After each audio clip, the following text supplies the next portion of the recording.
গোলাপি মলাটের বই, কোন বাঙালি এই বইটি দেখেননি বলুন তো?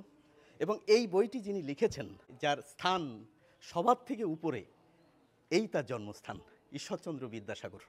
আমি গর্বিত আপনাদের এই দৃশ্য দেখাতে পাচ্ছি। এবং ওপাশে দেখুন বিদ্যাসাগর স্মৃতি মন্দির। এখানেই বিদ্যাসাগর জন্মগ্রহণ করেছিলেন। কোন গ্রাম? বীরসিংহ গ্রাম।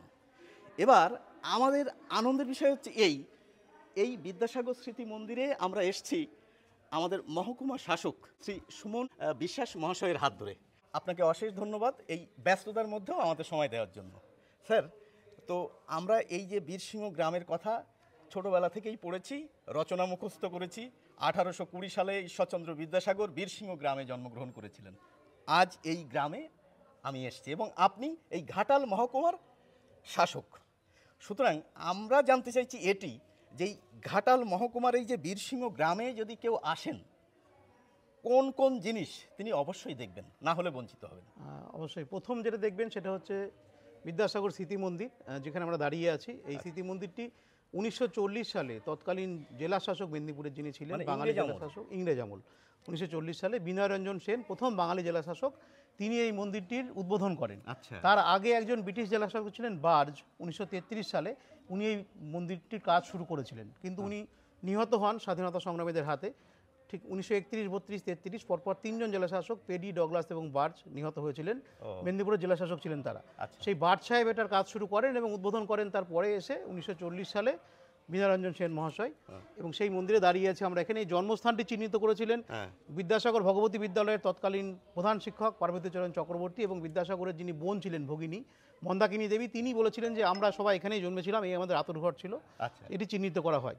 তারপর 1933 সাল থেকে এখানে কাজ শুরু হয়, 40 সালে কাজ শেষ হয় এবং এখনও কাজ চলছে আমাদের এখানে। আমরা এটাকে সাজিয়ে তুলছি বিদ্যাসাগর মহাশয়ের জীবনের ঘটনাবলী দিয়ে। 1829 সালে বিদ্যাসাগর মহাশয় মাত্র 9 বছর বয়সে কলকাতা পাড়ি দেন বাবার হাত ধরে পড়াশোনা করার জন্য, এবং তার সেই মাইলস্টোন দেখে তিনি ইংরাজি 1, 2, 3, 4 এগুলো শিখেছিলেন নাম্বারগুলি। তো সেই জন্যে বিদ্যাসাগর মহাশয়ের জীবনীটিকে আমরা মাইলস্টোন দিয়ে সাজিয়েছি। তিনি কবে জন্মগ্রহণ করেন, তার মৃত্যু কবে হয়, তিনি তার এই জন্ম মৃত্যুর মাঝখানে যে অ্যাচিভমেন্টগুলি করেন সেইগুলি, কলকাতা গমন করেছিলেন, সংস্কৃত কলেজে পড়াশোনা শুরু করেন, বিধবা বিবাহ পাস করেন, ফোর্ট উইলিয়াম কলেজে যোগদান করেন, এই নানা রকম ঘটনা, সেই ঘটনাগুলিকে মাইলস্টোন দিয়ে ফুটিয়ে তোলা হয়েছে। বর্ণপরিচয় যে বইটি আমার হাতে এখন রয়েছে, সেই বইটি তিনি রচনা করেছিলেন 1855 সালে, সেটিও লেখা আছে। তার জীবনের সবচেয়ে স্মরণীয় কাজ বিধবা আইন পাস করা 56 সালে, সেটি আছে। তো এখানে এলে বাচ্চারা অন্তত জানতে পারবে বিদ্যাসাগর মহাশয় সারা জীবনে কী কী কাজ করেছিলেন। এবং বিদ্যাসাগর মহাশয়ের ঘটনাবলী এই ঘরগুলির মধ্যে, সংরক্ষণশালার মধ্যে তুলে ধরা হয়েছে। বিদ্যাসাগর মহাশয়ের ছবি, তার জীবনের নানা ঘটনাবলী সবটাই আমরা এখানে তুলে ধরেছি। এখানে বিদ্যাসাগর মহাশয় নারী শিক্ষা দিচ্ছেন, স্ত্রী শিক্ষা দিচ্ছেন, সেটা মডেলের মাধ্যমে এখানে তুলে ধরা হয়েছে। এবং বিদ্যাসাগর মহাশয় বিধবা বিবাহ দিচ্ছেন নিজে হাতে, নিজে দাঁড়িয়ে আছেন, সেই ছবি এখানে রাখা আছে। এবং ঘরের মধ্যে বিদ্যাসাগর মহাশয়ের জীবনীকে নিয়ে বিভিন্ন ঘটনাবলী, সেটা এই মডেলের আকারে তুলে ধরা হয়েছে প্রত্যেকটি ঘরে। এই ছবিটি একটি সুতো দিয়ে করা, সুতো এবং পেরেকের সাহায্যে একজন আন্তর্জাতিক মানের শিল্পী এটি বানিয়েছেন। এভাবে আমাদের বিদ্যাসাগর মহাশয়কে সম্মান প্রদর্শন করতে পেরেছি। কলেরা রোগীকে বিদ্যাসাগর মহাশয় নিয়ে যাচ্ছেন, সংস্কৃত কলেজ থেকে সার্টিফিকেট পাচ্ছেন, এরকম বিভিন্ন। রামকৃষ্ণদেবের সঙ্গে তিনি সাক্ষাৎ করেছিলেন, রামকৃষ্ণদেব তার বাদুরবাগানের বাড়িতে গেছিলেন, সেই ছবি এখানে মডেলের আকারে তুলে ধরা হয়েছে। রাজারামপুর গ্রামের বালিকা বিদ্যালয় স্থাপন করেছেন, এরকম নানাবিধ ঘটনাবলী এরকম মডেলের মাধ্যমে আমরা তুলে ধরেছি এখানে। এবার স্যার, এখানে কি কোন কোন স্কুল রয়েছে?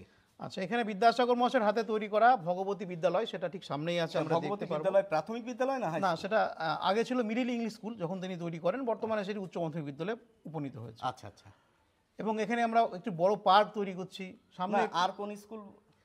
বিদ্যাসাগর মহাশয় যে স্কুলে পড়তেন ছোটবেলায়, সেটা হচ্ছে কালীকান্ত চট্টোপাধ্যায়ের পাঠশালা। আচ্ছা, সেটিও আমরা দেখবো। সেখানে এখনো মাটির সেই বাড়িটি অবিকৃত অবস্থায় আছে, যেখানে তিনি পড়াশোনা করেন। মাটির বাড়ি এখনো মাটির বাড়ি রাখা আছে।